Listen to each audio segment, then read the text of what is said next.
So what is equity shares and what is preference shares? এতিয়া এটা কোম্পানীয়ে যেতিয়া শ্বেয়াৰ ইস্যু কৰে তাহাঁতৰ দুটা ধৰণৰ শ্বেয়াৰ মানে মেইনলি তাহাঁতৰ দুটা শ্বেয়াৰ থাকে তাৰ ভিতৰত বহুত ভাগ থাকে কিন্তু মোষ্টলি তাহাঁতৰ দুটা শ্বেয়াৰ থাকে এটা হৈছে ইকুইটি শ্বেয়াৰ এটা হৈছে preference share so equity share holders বিলাক এনেকুৱা ধৰণৰ তাহাঁতি কি কৰে কোম্পানী এটাত পইচা ইনভেষ্ট কৰে শ্বেয়াৰ্ছত ইনভেষ্ট কৰিব কিন্তু তাহাঁতি সেই মেনেজমেণ্টত তাহাঁতৰ মানে they get the chance to take part in the management তাৰমানে তেওঁলোকৰ এটা ভোটিং ৰাইটস থাকে কোম্পানীত তাৰপিছত তাহাঁতৰ ৰিস্কটো সবতকৈ বেছিকৈ থাকে তাৰমানে তাহাঁতি বহুত বেছি ৰিস্ক ল'বলগীয়া হয় যদি কেনেবাকৈ কোম্পানীয়ে লছ কৰে বা কোম্পানী যদি কেনেবাকৈ প্ৰফিট আৰ্ণ কৰিছে তেতিয়া তেওঁলোকৰ প্ৰফিট হ'ব যদি লছ কৰে তাহাঁতৰো লছ হ'ব কিন্তু আনফালে আমাৰ প্ৰেফাৰেন্স শ্বেয়াৰ যিটো থাকে প্ৰেফাৰেন্স শ্বেয়াৰ্ছৰ তেনেকুৱা কোনো ৰিস্ক ল'বলগীয়া নাথাকে তাহাঁতি এটা পইচা মান্থলি কোৱাৰ্টাৰলি বা এনুৱেলি পাই থাকে কোম্পানীয়ে তেনেকৈ তাহাঁতক পে' কৰি থাকে আৰু দুই নম্বৰ কথা তাহাঁতৰ কোনো ভোটিং ৰাইটস নাথাকে তাহাঁতৰ তাৰমানে যদি কিবা ধৰণৰ চেঞ্জেছ বনাবলগীয়া থাকে বা কোম্পানীত যদি কিবা এটা মানে কিবা ধৰণৰ যদি চেঞ্জেছ কৰিবলগীয়া থাকে তাহাঁতৰ সেই তাতে ডিচিশ্যনছত তাহাঁতক তাৰমানে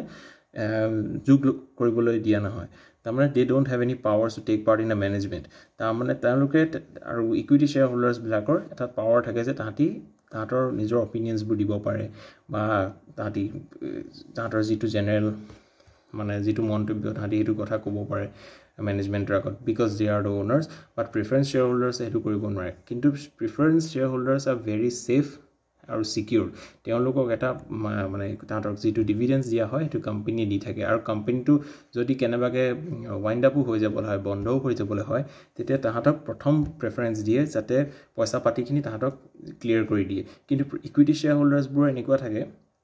যদি কোম্পানীটোৰ গোটেই এক্সপেন্সেছখিনি পে' কৰিলে লাইবিলিটিখিনি পে' কৰিলে যদি ইন কেছ কিবা পইচা থাকি যায় তেতিয়াহে তাহাঁতি সেইটো তাহাঁতৰ ৰেচিঅ'টো তাহাঁতৰ প্ৰফিটছ একৰ্ডিং তাহাঁতি শ্বেয়াৰ কৰে আদাৰৱাইজ তাহাঁতৰ তাতো ৰিস্ক থাকে ইনফেক্ট তাতো তাহাঁতি নাপাবও পাৰে চ' একদম যদি আমি চিম্পলকৈ কওঁ আমাৰ ইকুইটি শ্বেয়াৰ্ছ আৰু প্ৰিফাৰেন্স শ্বেয়াৰ্ছৰ ডিফাৰেঞ্চ এইটোৱেই আৰু যদি মই কিবা ভাল যদি আপোনালোকক আৰু ভালকৈ কিবা বুজাব পাৰোঁ মই তেনেকুৱা যদি কিবা ৰিচোৰ্চেছ পাওঁ একদম চিম্পলকৈ আপোনালোকে বুজি পোৱাকৈ তেতিয়াহ'লে মই আকৌ এনেকুৱা ভিডিঅ' আনিবলৈ চেষ্টা কৰিম আৰু যদি আপোনালোকে ভাল পাইছে ভিডিঅ'টো লাইক কৰিব থেংক ইউ